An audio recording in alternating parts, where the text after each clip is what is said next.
Hey, and welcome to Trail Trials, the video review section of iRunFar.com. My name is Travis Lyles, and in this video, we're going to take a look at the Altra Lone Peak 6. Let's start off by talking about the specs. This is a zero-drop shoe with a 25mm midsole built on the Ego foam from Altra. It is the original foot shape, which means it's not their slimmer athletic fit, and or even slightly more standard fit in between that. This is the most generous, or probably what Altra's original fit was based off of. It has the Max Track lugged outsole, which is a fairly aggressive, luggy outsole that's good for a lot of different things. It's got some weight trimmed off of it from the last version. In fact, this version came in almost an 1.5 ounce difference, but the sizing's weird. But if you know Altra, you're probably familiar with that. So let's get up close and personal. Let's see what this shoe is all about. Okay, let's start by talking about the outsole. And if you're familiar with the Lone Peak, this is going to look fairly familiar to you. This is the exact same look and feel as the previous version, the Lone Peak 5. And in fact, there hasn't been a ton of changes really over the years in this outsole. And it's using the Max Track compound, which is what I would call a general purpose. It's not overly sticky. It's not overly firm. It kind of sits in the middle. So it should be kind of medium in terms of wear and tear and life of that outsole. It uses the trail claw system, which is what you're looking at here, and it's kind of this idea of putting the tread underneath your toes so that when your toes grip down, it sort of creates this claw. And as you can see by looking at the lugs here, they are fairly deep. They are semi-aggressive here in their view. Lots of them. Forward-facing lugs in the front. In the middle of the shoe, they start to transition. And then you have rear-facing lugs in the back and the considered continued design language of the trail rudder, though not as aggressive as it's been in years past. So this outsole, this tread pattern, all of it I think works well in most scenarios. I find that it excelled in just sort of dirt, mud type of look, and then in dry rocks. I think this does a nice job of gripping onto that. Where I didn't feel the most confident on it was when I was on slicker material, slick wood, going over a log, or rocks that were sort of in a creek or something like that where they're slick and slimy. This was an area where I felt like my foot kind of didn't stay firm and to the ground all of the time. But overall, I think a good general purpose outsole for most activities and most terrain. And if you know this shoe, you're very familiar with it and have probably used it in a ton of different scenarios and know its strengths and weaknesses. From a midsole standpoint, this uses Altra's Ego outsole, which is a little bit more of their more advanced type of foam. So versus a standard EVA, this is a little more bouncier, a little more springy and sort of responsive feeling. And this is a single density foam all the way throughout. It is 25mm heel to toe, and that foam is exactly the same all the way around the shoe. There's no, extra firm up here in the front and softer in the heel. None of that's there. You basically just have the same type of foam that's present throughout. And I'm not quite sure what it is.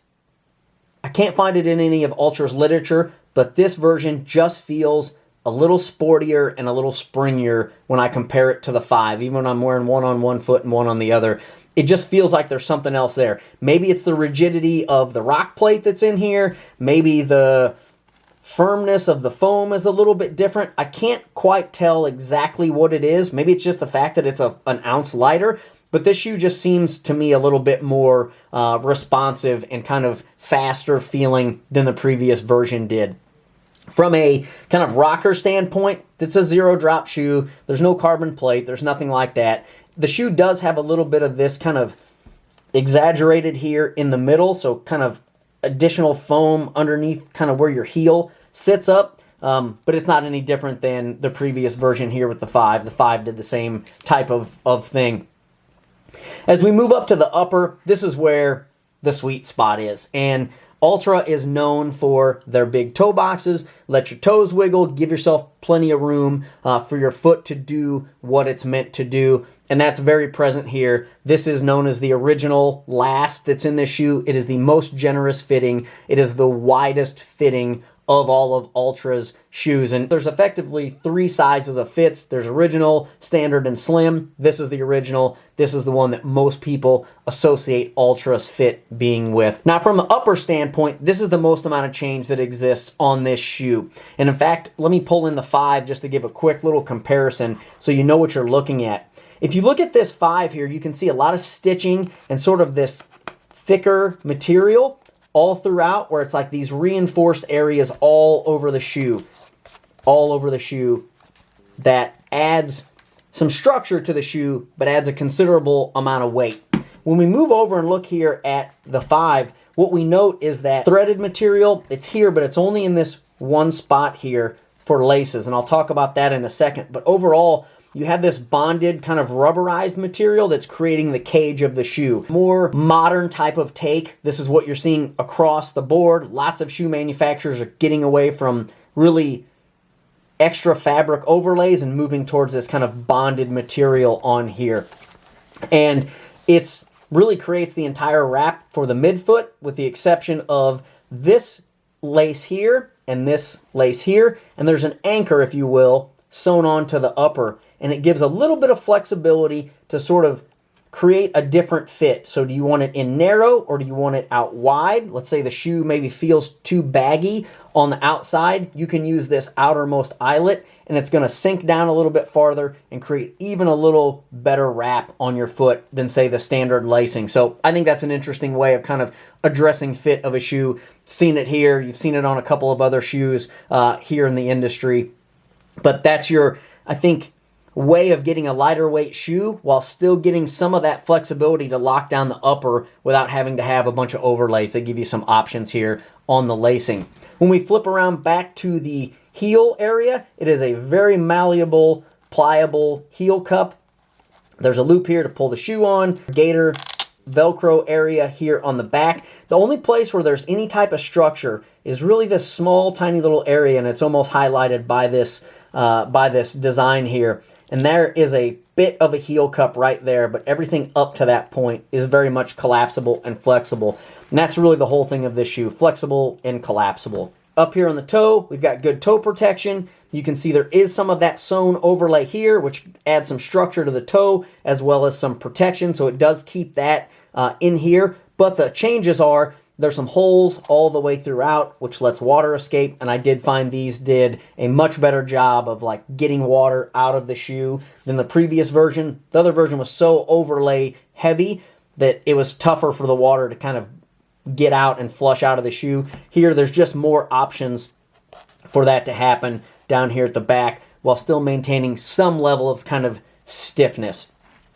Last thing I'll call out here is the tongue. The tongue is exactly the same as the previous version. It is padded slightly, probably what I'd call medium padding. It's not super thin, it's not super thick. It's kind of right there in the middle. It does a nice job of keeping the pressure off the top of your feet. And then it is gusseted, and you can see a little bit of this fabric down here on both sides. It's going to keep the grit and grime from getting inside the shoe. So, with that said, let's look at final impressions. In closing, if you're a fan of the Altra Lone Peak, I think what you're going to find from the version 5 to the version 6 is just a more slimmed down upper. It's cut a little bit of weight. I feel like it drains better because there's just more areas for water and sweat and those types of things to get out. If you're hoping for an update on Max Track, it's the same. It's the same outsole as last time, and it's enough for most cases, and I always say this because I live in the Pacific Northwest, slick, smooth stuff is not this shoe's friend. In fact, I always sort of found myself like thinking I've got the confidence, and then I hit something and my foot kind of slides out.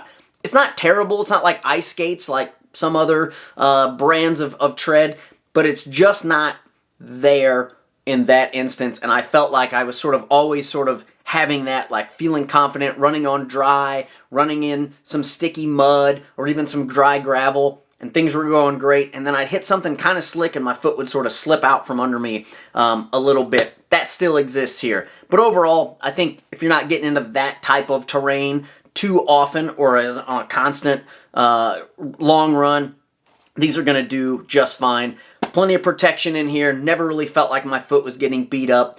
I like the feel of this Ego foam. It's a more kind of sporty bouncy foam. I think it makes this shoe a little bit more approachable.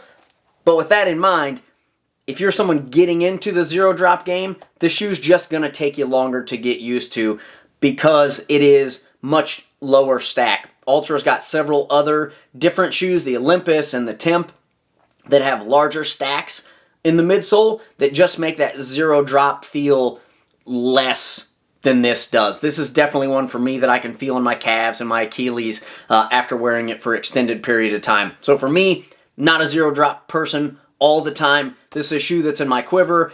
I add it to the mix when I want to go kind of maybe run fast and kind of try to be agile and work on some foot speed and kind of get a little more natural of a feel where my foot can do its thing, or something maybe even slower that's recovery. So this kind of fits in that mix, or just kind of walking around post-run. I always like a good pair of Ultras for that because of what that does. So if you're familiar with this shoe, I think you're going to like what's going on from the 5 to the 6. The only caveat I'll put there is that this 8.5 fits like an 8.5. Last version of the Ultra Lone Peak 5, the 8.5 fit like a 9. So last year's version to this year's version, this version's about a half size shorter in the ones that I have. So questions, comments, filling on the Lone Peak 6. Are you liking the update? Are you not liking the update? Are there other Ultra shoes that you're more interested in because they're more approachable? Leave those comments below. Thanks for watching. We'll catch you next time.